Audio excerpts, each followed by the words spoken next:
राधे राधे जी आप सभी को। कैसे हैं आप सभी? आई होप कि आप सभी अच्छे होंगे और मैं भी एकदम से अच्छी हूँ। तो दोस्तों, स्वागत है आप सभी का मेरे एक छोटे से मिनी ब्लॉग में। तो दोस्तों, रात को ही पतिदेव जी ने बता दिया था कि कल जो है ना हमें बटूरू खाने हैं और चूल्हे पे जो है उनको मैं खुद ही सेकूँगा।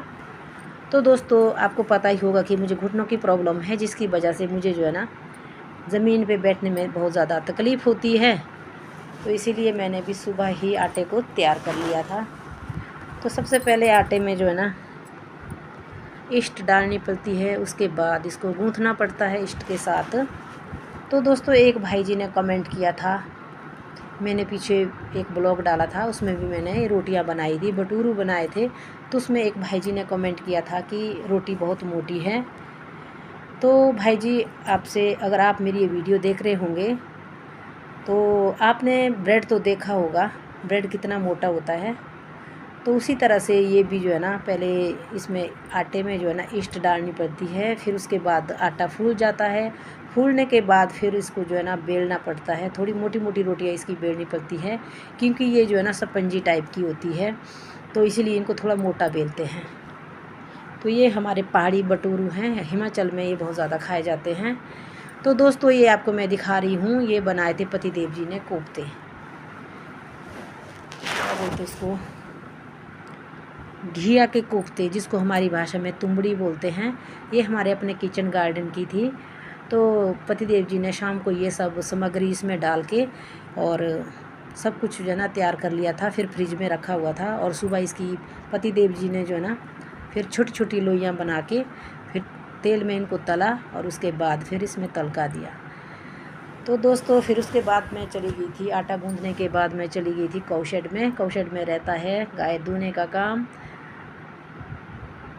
तो दोस्तों, गाय दूध निकाल के, तो अभी जब मैं निकाल रही थी गाय के लिए चोकर निकाल रही थी ना, तो साथ में बकरू भी अंदर से बाहर निकल गया था। फिर ये ना दौड़ दौड़ के आता है चोकर खाने, तो इसको बहुत अच्छा चोकर लगता है खाने में। तो फिर उसके बाद गाय से दूध निकालने के बाद मैं फिर आ गई थी वापस। तो अभी मेरा जो है ना आटा जो फूल चुका था। तो उसके बाद मैं बना रही हूँ इनकी रोटी। तो इतनी मोटी मोटी रोटियाँ बनानी पड़ती है, तभी ये भटूरे जो है ना अच्छे बनते हैं, अंदर से भी स्पंजी होते हैं। तो भाई जी, आपको जो है ना अपने प्रश्न का उत्तर मिल गया होगा, इसलिए हम इनको मोटी मोटी बनाते हैं। ये पहाड़ी भटूरे हैं, ब्रेड की तरह ही होते हैं। ब्रेड मशीनों में बनते हैं, ये अपने हाथों से बनते हैं। तो बेलने के बाद फिर इनको जो है ना, जब हम आटा गूंथते हैं ईस्ट के साथ ना, तब फिर उसके बाद 1-1.5 घंटा जब तक फूले नहीं, तब तक इसको जो है ना ढक के रखना पड़ता है। और ढकने के बाद फिर ये फूल चुका होता है। फूलने के बाद फिर इसको बेलना पड़ता है रोटियां इसकी। फिर उसके बाद जो है ना इतनी बड़ी बड़ी लोइयाँ बनानी पड़ती हैं। तो उसके बाद जो है ना फिर इनको बेलना पड़ता है एक कपड़े के ऊपर। गर्मियों में तो चाहे पतला कपड़ा वो चल पड़ता है, लेकिन सर्दियों में बहुत मोटा कपड़ा चाहिए होता है। जैसे हमारे तो जो दौड़ टाइप होता है ना, ऊन का बना होता है, जिसको हम चादरू बोलते हैं, उसी के ऊपर हम ना रोटी को बेलते हैं।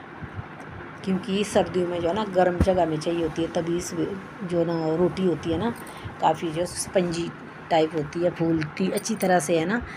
तो फिर इस तरह से बेलना पड़ता है दोस्तों। तो आजकल जो है ना काफ़ी कम हम इन भटूरू को खाते हैं, क्योंकि पहले तो बहुत ज़्यादा खाते थे। जब हमारे सास ससुर थे तो तब काफ़ी खाते थे इनको भटूरू को, क्योंकि जो है ना बुढ़ापे में ज़्यादातर स्पंजी टाइप का अगर खाना मिल जाए ना, अगर दांत भी नहीं होते हैं साथ में, तो बहुत ही अच्छे लगते हैं खाने में।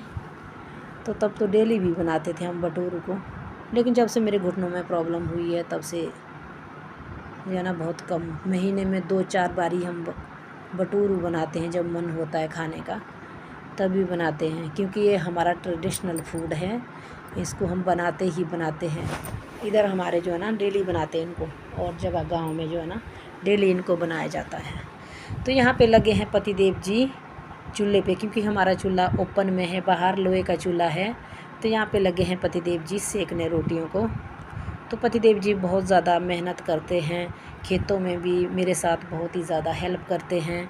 मैं तो सिर्फ गाय से दूध वगैरह निकालती हूँ, बाकी तो खेतों में मेरे पतिदेव जी ही सब कुछ करते हैं, खेतों का काम। गाय के लिए घास भी निकालते हैं, खेतों का काम भी करते हैं। वीडियो अच्छी लगी हो तो लाइक करें, फॉलो करें, अपने दोस्तों के साथ शेयर करें। मिलती हूँ आपको नई वीडियो में, तब तक के लिए राधे राधे, जय श्री कृष्ण।